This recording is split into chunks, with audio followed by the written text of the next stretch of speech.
तो फिर वो क्रांति की शेप भी आने वाले टाइम में संघर्ष को करेंगे। महासंघर्ष बिल्कुल भारद्वाज बन साहब बन बनाएंगे। नहीं, मैं नहीं बनाऊंगा, लोग बना लेंगे। कोई मीटिंग रखी है कोई सिविल सोसाइटी के साथ? बिल्कुल रखेंगे आज के बाद, क्योंकि आज हमने आपके साथ चर्चा की। यहाँ हमने बुकला साहिबान के साथ हमारी चर्चा साहब से कोई आपका डेलीगेशन मिलने नहीं, हमें अभी कोई बात ना हमारे साथ उन्होंने कोई बात की है, ना कोई डेलीगेशन अभी वहाँ मिलने का। सबसे बड़ी बात है कि जम्मू बंद की कॉल जो है सबसे ज़्यादा आपकी तरफ से दी गई, चाहे एम्स की एजुटेशन हो या कोई भी एजुटेशन हो, बम बम बोले, वो जो एक लैंड का इशू हुआ था कश्मीर में, वो भी आपके द्वारा ही दिया गया। तो यहाँ पर भी माने कि सबसे बड़ा जो आपका एक बात रहती है कि आप जम्मू बंद की कॉल देते हैं, अगर नहीं मसला हल होता है तो जम्मू बंद हो सकता है। बिल्कुल 100% जम्मू बंद की कॉल देंगे, और जम्मू के लोगों को कॉन्फिडेंस में लेने के बाद हम कॉल देंगे। सिर्फ जम्मू बंद नहीं, शहर की बात नहीं मैं कर रहा हूँ, मैं ये कह रहा हूँ कि ये जो एसओ है ये हर एक म्यूनसिपैलिटी पे, हर एक काउंसिल पे एप्लीकेबल है। इसलिए हम इंश्योर करेंगे कि पूरा जम्मू सूबा जो है वो बंद रहे। ऐसी बड़ी डेमोक्रेटिक कंट्री में ऐसे डिक्टेटोरियल ऑर्डर्स कभी भी पास नहीं होने। लेकिन ये तो यूटी है और यहाँ पर चंडीगढ़ की बात की जाती है, दिल्ली की बात की जाती है कि उसी के तर्ज पर यहाँ पर कानून लाए जाएंगे। हाल ही में यहाँ पर उपराज्यपाल कहते हैं कि देखिए तमाम जो कानून है उसमें बदलाव किया है, केंद्र शासित प्रदेश है। देखिए प्रैक्टिकली गिलगित भी हमारा हिस्सा था, आज आपने उसको आस्ता आस्ता करके तो इतना छोटा कर दिया कि हमारा स्टेटस ही कुछ नहीं है। हम कोई चीज़, अपना इशू जो है उस पर कोई फैसला ही नहीं कर पाते। जो लोग हमें नहीं जानते हैं, जो लोग हमारी डेमोग्राफी को नहीं जानते हैं, जो कल्चरली हमें नहीं जानते हैं, वो हमारे जो इश्यूज़ हैं उन पर फैसला कर रहे हैं।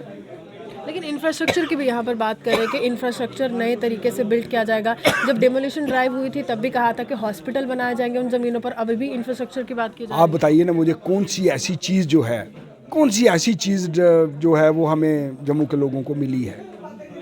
एक मुझे बड़ा प्रोजेक्ट बताइए जिससे ये फील हो कि जम्मू के नौजवान जो हैं वो काम कर पाएंगे। एम्स की बात करते हैं, आईआईएम की लोग बात करते हैं, आईआईटी की बात करते हैं। देखिए आईआईटी, एम्स, ये एक इतनी इम्पॉर्टेंट इंस्टीट्यूशंस हैं।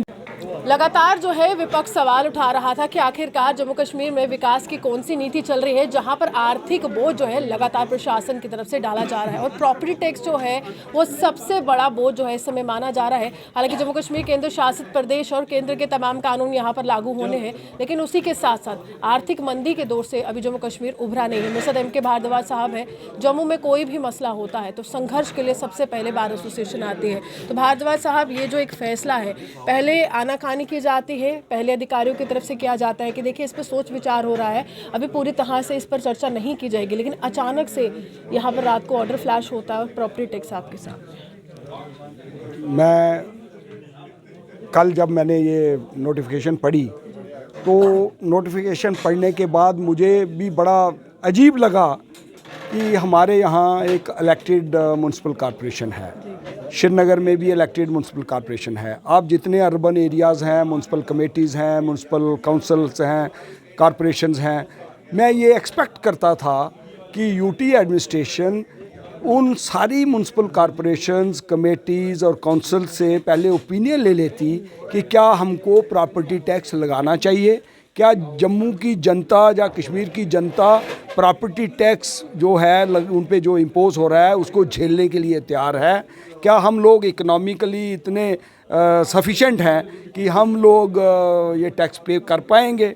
ये चीज़ें जो हैं ये लोअर लेवल पे, काउंसिल लेवल पे पहले इन पे डिस्कशन होनी चाहिए थी, इन पे चर्चा होनी चाहिए थी। मैं यहाँ तक भी ये महसूस करता हूँ कि जैसे ये सोशल ऑर्गेनाइजेशंस हैं, बार एसोसिएशन है, चैम्बर ऑफ कॉमर्स है, हाँ सिविल सोसाइटी है, ट्रेडर्स जो एसोसिएशंस हैं डिफरेंट प्लेसेस पे, आप बाज़ार के अंदर चले जाइए, मेजॉरिटी ट्रेडर्स आज की डेट में ये फील करते हैं कि उनका ट्रेड बिल्कुल ख़त्म हो गया हुआ है। उसके रीज़न्स, दो लोग रीज़न्स बताते हैं। एक रीज़न तो कोविड, तो नेचुरली वो हर आदमी समझता है कि कोविड की वजह से लोग इफ़ेक्ट हुए हैं। दूसरा रीज़न जो लोग बताते हैं वो ये है कि रीऑर्गेनाइजेशन एक्ट आने के बाद जो हमारे इकोनॉमिक प्रॉस्पेक्ट्स थे, वो प्रॉस्पेक्ट्स जो हैं हमारे, कुछ लोग ये भी कहते हैं कि ऑनलाइन माध्यम से जिस तरह से खरीदारी और बिक्री हो रही है उससे काफ़ी ज़्यादा प्रभाव। हाँ बिल्कुल, आपने बिल्कुल ठीक फरमाया कि वो भी एक रीज़न है कि ऑनलाइन लोग आजकल हर चीज़ जो है उनको लगता है यहाँ पे डिस्काउंट चल रहा है, यहाँ रिबेट है तो अवेलेबल है और आपके घर पे आके डोर स्टेप्स पे सामान मिल जाता है। तो लोगों ने वो भी यहाँ पे एक रास्ता अडॉप्ट कर लिया है, चूज़ कर लिया है, जिससे आम ट्रेडर जो है। आपको क्या लगता है यहाँ पर लगातार सवाल उठाए जा रहे हैं कि चुनावी प्रक्रिया की शुरुआत कब होगी? हालांकि उसको लेकर कोई भी संजीदगी नहीं दिखा रहा है, लेकिन यहाँ पर कभी डेमोलिशन ड्राइव्स होती हैं, कभी यहाँ पर कुछ और किया जाता है, कभी टैक्सेस इम्पोज किए जाते हैं, कभी सैनिटेशन चार्ज लिया जाता है म्यूनसिपैलिटी की तरफ से, और अब प्रॉपर्टी टैक्स है। क्या ये सही टाइम था? इनको राहत देनी चाहिए थी, लेकिन ये तो आफत दे रहे हैं। मैं यही बात आपसे कर रहा था कि मैं ये कहता हूँ कि जब तक यहाँ डेमोक्रेटिक इंस्टीट्यूशन हमारी जो स्टेट जो यूटी हाँ नहीं रिस्टोर नहीं होता, रिस्टोर नहीं हुआ, पहले रिस्टोर हो जाए, फिर उस पर डेलिब्रेशंस हों, सभी लोग अपना ओपिनियन एक्सप्रेस करें, उसके बाद वो फैसला करें। एक आदमी इंडिविजुअल, आज देखिए हम एक डेमोक्रेटिक कंट्री के सिटीजन्स हैं, हमारी डेमोक्रेसी पूरी दुनिया के अंदर एक एक्नॉलेज्ड है और नोन है। ऐसी बड़ी डेमोक्रेटिक कंट्री में ऐसे डिक्टेटोरियल ऑर्डर्स कभी भी पास नहीं होने। लेकिन ये तो यूटी है और यहाँ पर चंडीगढ़ की बात की जाती है, दिल्ली की बात की जाती है कि उसी के तर्ज पर यहाँ पर कानून लाए जाएंगे। हाल ही में यहाँ पर उपराज्यपाल कहते हैं कि देखिए तमाम जो कानून है उसमें बदलाव क्या है, केंद्र शासित प्रदेश है। देखिए आपने चंडीगढ़ की बात मेरे साथ की, चंडीगढ़ कितना बड़ी यूनियन टेरिटरी है, कितनी छोटी, बहुत छोटी सी। आप जम्मू कश्मीर को यूटी नहीं कह सकते हो। ये बेसिकली एक स्टेज पे एक कंट्री था। जम्मू कश्मीर लद्दाख एक कंट्री था, यहाँ का एक महाराजा था, नहीं रियासत नहीं, एक कंट्री था प्रैक्टिकली। गिलगित भी हमारा हिस्सा था। आज आपने उसको आस्ता आस्ता करके तो इतना छोटा कर दिया कि हमारा स्टेटस ही कुछ नहीं है। हम कोई चीज़ अपना इशू जो है उस पर कोई फैसला ही नहीं कर पाते। जो लोग हमें नहीं जानते हैं, जो लोग हमारी डेमोग्राफी को नहीं जानते हैं, जो कल्चरली हमें नहीं जानते हैं, वो हमारे जो इश्यूज़ हैं उन पर फैसला कर रहे हैं। लेकिन इंफ्रास्ट्रक्चर की भी यहाँ पर बात कर रहे हैं कि इंफ्रास्ट्रक्चर नए तरीके से बिल्ड किया जाएगा। जब डेमोलिशन ड्राइव हुई थी तब भी कहा था कि हॉस्पिटल बनाए जाएंगे उन ज़मीनों पर, अभी भी इंफ्रास्ट्रक्चर की बात की जाए। आप बताइए ना मुझे, कौन सी ऐसी चीज़ जो है वो हमें जम्मू के लोगों को मिली है?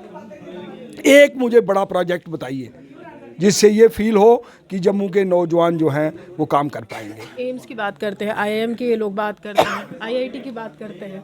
देखिए आईआईटी, एम्स, ये एक इतनी इम्पॉर्टेंट इंस्टीट्यूशंस हैं जम्मू में। ये आज से मैं कहता हूँ 10 साल पहले इस्टेब्लिश हो जानी चाहिए थी, लेकिन अभी भी बन नहीं पाई हैं।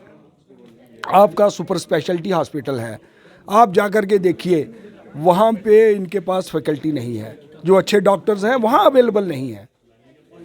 अनफॉर्चुनेट पार्ट ये है कि ये आम जनता जो है उसको हर तरीके से घेरा जा रहा है। से एसओ की बात की है, आपने पूरा उसको पढ़ा है, तो इसमें कौन कौन से ऐसे मुख्य बिंदु आपको लगे कि सरल भाषा में अगर जनता तक पहुंच पाए? क्योंकि ये टेक्निकल भाषा है, आम लोग इस भाषा को नहीं समझ सकते, लेकिन टेक्निकल भाषा से जो सरल भाषा में अगर आप इसका अनुवाद करेंगे तो कितने स्क्वायर फीट पे कितना प्रॉपर्टी टैक्स जो है वो लगने वाला है? देखो मैं आपको बताऊं, मैं इस एसओ के टोटली खिलाफ हूं। मैं ये कहता हूं कि एसओ निकालने से पहले लोगों का ओपिनियन लेना चाहिए था। ये जो क्राइटेरियाज़ इन्होंने बनाए हैं, ये क्राइटेरियाज़ ऑफिस में बैठ के लोग हैं उन्होंने ये क्राइटेरिया, हाँ ब्यूरोक्रेसी ने ये आइडियाज़ बनाए हुए हैं, ये जो इन्होंने क्राइटेरिया दिया हुआ है, ये क्राइटेरिया जो है ये हमारे पब्लिक में, हमारे आम लोगों में, गरीब लोगों में, मिडिल क्लास में चलने वाला। मैं मानूँ ना कि बार एसोसिएशन इस संघर्ष में भी जनता के साथ है और हर एक व्यक्ति के साथ जो है हर एक व्यक्ति का दरवाज़ा खटखटाएगी। बिल्कुल 100% हम लोगों के बीच जाएंगे, लोगों में ये इशू जो है इसको रेज करेंगे और लोगों को हम कॉन्फिडेंस पूरा देंगे कि आप इसके खिलाफ बोलिए। एलजी प्रशासन है सर, आप मानते हैं कि ऑर्डर्स फ्लैश होते हैं लेकिन वो वापस नहीं होते हैं, और अगर ऐसा नहीं होता है आप तो आवाज़ उठा देंगे, तो उसकी बात करें। मैं आपको एक बात बताऊं, जब आवाम कोई एक मूवमेंट चलाती है तो फिर वो क्रांति की शेप भी आने वाले टाइम में बिल्कुल बन नहीं, मैं नहीं बनाऊंगा, लोग बना लेंगे।